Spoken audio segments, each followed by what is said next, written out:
We have developed speed, but we have shut ourselves in. Machinery that gives abundance has left us in want. We think too much and feel too little. More than machinery, we need humanity. We know the air is unfit to breathe and our food is unfit to eat. As if that's the way it's supposed to be. We know things are bad, worse than bad. They're crazy. Silence! The great and powerful Oz knows why you have come.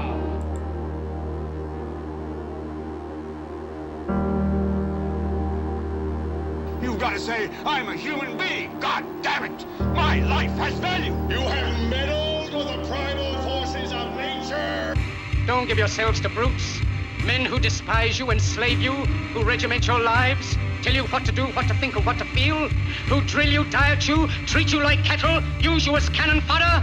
Don't give yourselves to these unnatural men with machine minds and machine hearts.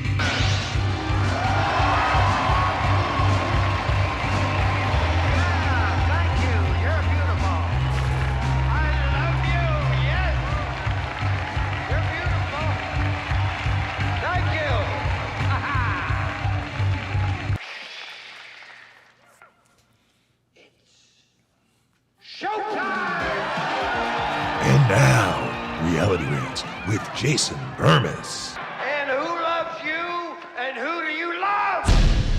Hey everybody, Jason Bermas here, and I'm just asking questions about the truckload of Epstein files and why all of a sudden the DOJ is saying that we're not getting the Seth Rich files.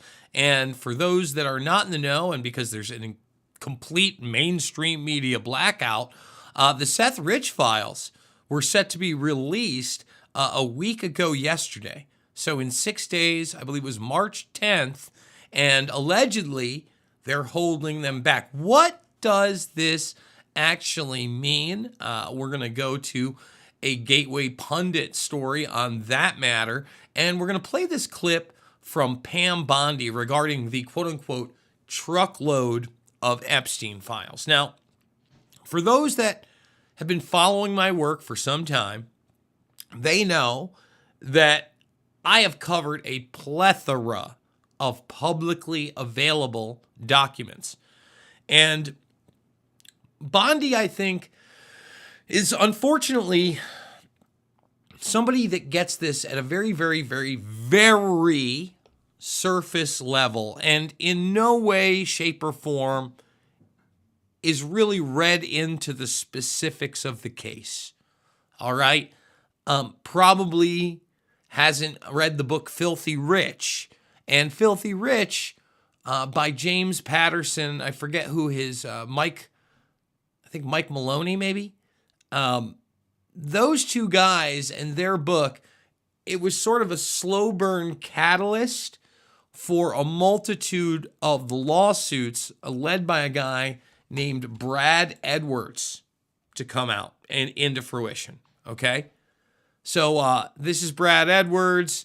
One of the things that you have to understand when we're talking about a truckload of documents, take a look right there. There is Brad Edwards surrounded by just the documents that were utilized in his lawsuit against Epstein before he was picked up in the SDNY case. Now, a lot of people forget about that. And they forget about the fact that Epstein waited all the way up until the day of jury selection, I believe. So the process went all the way up till jury selection until there was finally a settlement. And obviously, that settlement is wrapped up in all sorts of non-disclosures. Now, the big takeaway from Bondi's conversation that I got from her appearance on Hannity last night is the fact that she doesn't know whether or not she's got all the documents. Now, the documents we just saw right there, that's about, that's a Chevy pickup, at least. It's about a truckload. Like, that's a small U-Haul's worth of documents, okay? And again, people aren't aware that that would just be for the lawsuits. So anything that was classified or held back in the Palm Beach cases wouldn't necessarily be a part of that stockpile. And especially if there was information that was deemed classified, would probably not be in the SDNY stockpile. So Pam Bondi in this clip, and we're going to play it's almost 4 minutes long, but very early on, she says that hopefully this is all the documents. So she doesn't really know if this is all the documents. Before we go to that clip, thumbs it up, subscribe, share, ring the bell, go to the alternate platforms, and I'm going to tell you right now, I need you now more than ever. Got the word today. Making Sense of the Madness is essentially dead. It is no longer a paid position. I'm going to do my best to reform and revamp that program.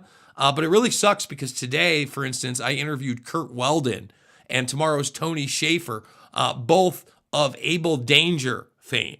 And the 9/11 topic is now becoming acceptable to talk about. I've really loved that gig. I've loved that venue. But it's essentially come to an end, at least in its current format. And we'll be talking about that in a Ask Me Anything later on tonight. $5, $10, $15, it means the world to me. I need your support now more than ever. The other links are down below for PayPal, etc. I do want to thank everybody out there that has supported the broadcast. So here we go. This is Pam Bondi, all right? And right out of the gates, she says she's hopeful they have all the documents. Oh, hit the wrong button. We all did. And the FBI handed over a couple hundred pages of documents. But, you know, Sean, I gave them a deadline of Friday at 8 a.m. to get us everything. And a source had told me where the documents were being kept. Southern District of New York, shock. So we got them all by, hopefully all of them, Friday at 8 a.m. Thousands of pages of documents. I have the FBI going through them, and Cash is also, now that we have Cash here, it's a game changer, of course, and Cash is going to, Director Patel, is going to get us a detailed report as to why the FBI withheld all of those documents. Okay, I want to be clear because I think people got frustrated because they were expecting more.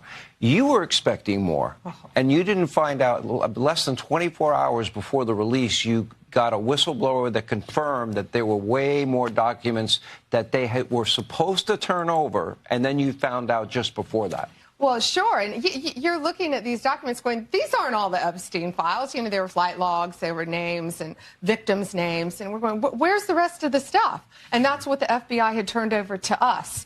And so a source said, whoa, all this evidence is sitting in the Southern District of New York. Yep. So based on that, I gave them the deadline, Friday at 8. A truckload of evidence arrived. It's now in the possession of the FBI. Cash is going to get me and himself, really, a detailed report as to why all these documents and evidence had been withheld. And, you know, we're going to go through it as fast as we can, but go through it very cautiously to protect all the victims of Epstein, because there are a lot of victims. Well, you had identified in phase one over 254. Mm-hmm. Okay. Now, is that the only thing that would be redacted? Will everything else be made public that you get in your possession? Yeah, the FBI hasn't had, obviously, they haven't looked at the thousands of pages of documents that they've just received Friday. Yeah. But Cash has a team going through them, and it's always about protecting the victim. But you know what? We believe in transparency, and America has the right to know. The Biden administration sat on these documents. No one did anything with them. And why were they sitting in the Southern District of New York? I want a full report on that. You know, sadly, these people don't believe in transparency. But I think more, unfortunately, I think a lot of them don't believe in honesty. And it's a new day. It's a new administration. And everything's going to come out to the public. The public has a right to know. Americans have a right to know. And that goes the same with the JFK files, JFK, RFK files, Martin MLK? Luther King. Yep, absolutely. Mm-hmm. What are the things that, and maybe some people don't understand the need to redact. In the case of a victim, that should be pretty obvious to people. What are the other things that maybe you would have to redact? Well, national security? No, of course, national security, some grand jury information, which is always going to be confidential. But we'll see. Let's look through them as fast as we can, get it out to the American people, because the American people have a right to know, not only on that, but on Kennedy, on Martin Luther King, on all of these cases that the Biden administration has just sat on for all these years. So yeah, it's really, it's not sad, it's infuriating. First of all, let me just say a couple things before we move on to Seth Rich. It's not just the Biden administration, okay? The Trump administration, especially on the Kennedy stuff, it was never even whispered about the RFK or the MLK stuff. We've got to look as far back. We got to look way back, but we've also got to look at things like Operation Paperclip. So let's not make it bipartisan.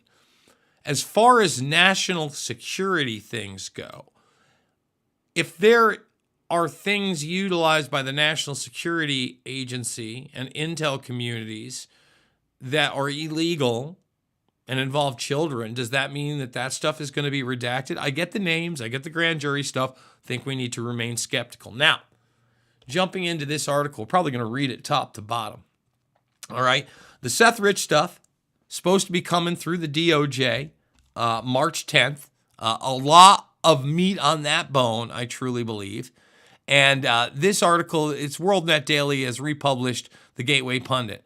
Let's read it here. The corrupt FBI has once again refused to release crucial records related to the 2016 murder of Democratic National Committee staffer Seth Rich. Attorney Ty Clevenger, who has been battling for years to obtain these documents, reported that the FBI is stonewalling yet again, refusing to comply with his Freedom of Information Act request. Rich was murdered in Washington, D.C. in the summer of 2016, shortly before WikiLeaks released the infamous Clinton emails. On Monday, Clevenger took to X to reveal that the FBI will not be releasing Seth Rich-related records as expected on March 10th. Instead, the corrupt bureau plans to provide only a Vaughn Index, a limited document listing, withheld files, and the reasons for their concealment. The February 2024 Clevenger, in February 2024, Clevenger demanded that the FBI hand over the Seth Rich documents they continue to conceal from the public. The FBI refusal follows a pattern of obfuscation. For years, the agency denied even possessing Seth Rich's laptop until Clevenger's legal efforts forced the FBI to admit they had it all along. Yet the agency still refuses to disclose any metadata from Seth Rich's electronic devices.